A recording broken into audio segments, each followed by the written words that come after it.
Alors, on clique sur chacune des couches à la suite l'une de l'autre et on cherche dans quelle couche l'arbre se détache le mieux de son fond.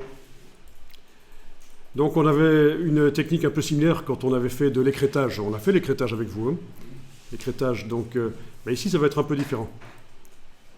Donc, rouge, vert, bleu. Voilà, c'est dans la couche bleue que ça a l'air de fonctionner le mieux. Il se détache bien en silhouette en conservant son détail. Ça n'a pas l'air trop pourri. Donc, on va démarrer là-dessus. Hein. Donc, ce qu'on va faire ici, c'est qu'on va dupliquer la couche. Vous connaissez la technique? Sans doute pas. Hein. Je ne crois pas que je l'ai vu avec vous, en fait. Dupliquer la couche. Et aller retravailler bleu copie avec les outils densité plus, densité moins. Non? Non, hein, je ne pense pas qu'on a vu ça.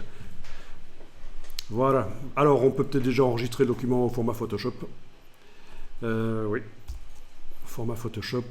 Donc, je vais indiquer que c'est la version 02. Voilà. Donc, l'idée, c'est que la couche bleue copie, ici, on va l'optimiser. Déjà, telle qu'elle est là, elle permet de sélectionner l'arbre. Il n'y a pas de problème. On va d'ailleurs faire un test, vous allez voir. Mais on va quand même l'optimiser. On va l'optimiser en utilisant des vieux outils qui sont ici, qui permettent d'éclaircir et d'assombrir les choses. On va le faire encore plus en silhouette que ce qu'il n'est. Vous vous souvenez de ces outils? Ouais. Vous avez vu, vous vous souvenez qu'il y a quelque chose de mieux maintenant pour faire densité plus, densité moins sur une photo? Non, pas vraiment. Je vous rappellerai aussi comment ça marche rapidement. Faire des retouches de lumière dans une photo en n'utilisant pas ces vieux outils pourris. Mais quand on travaille sur une couche, comme on va le faire ici, une image en noir et blanc, ça peut passer.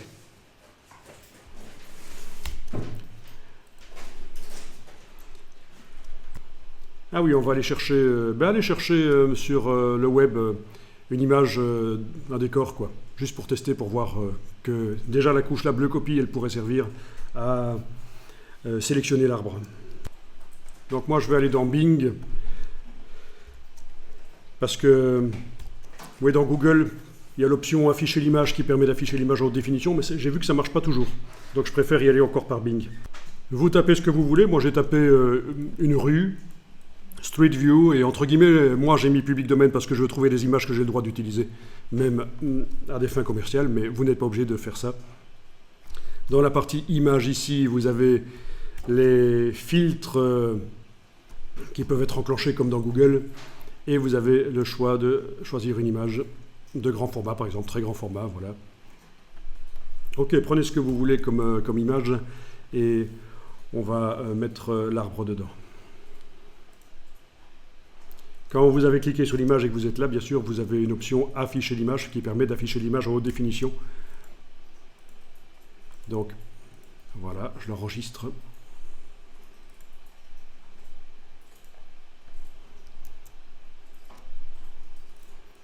Peu importe ce que vous prenez, tant que vous prenez une image de décor qui va pouvoir contenir l'arbre.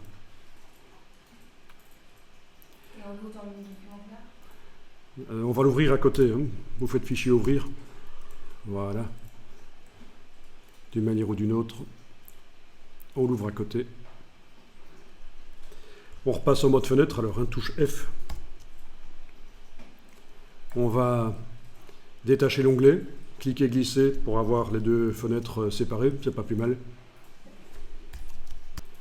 Donc touche F pour passer en mode fenêtre, parce que vous étiez plein écran sur une des photos.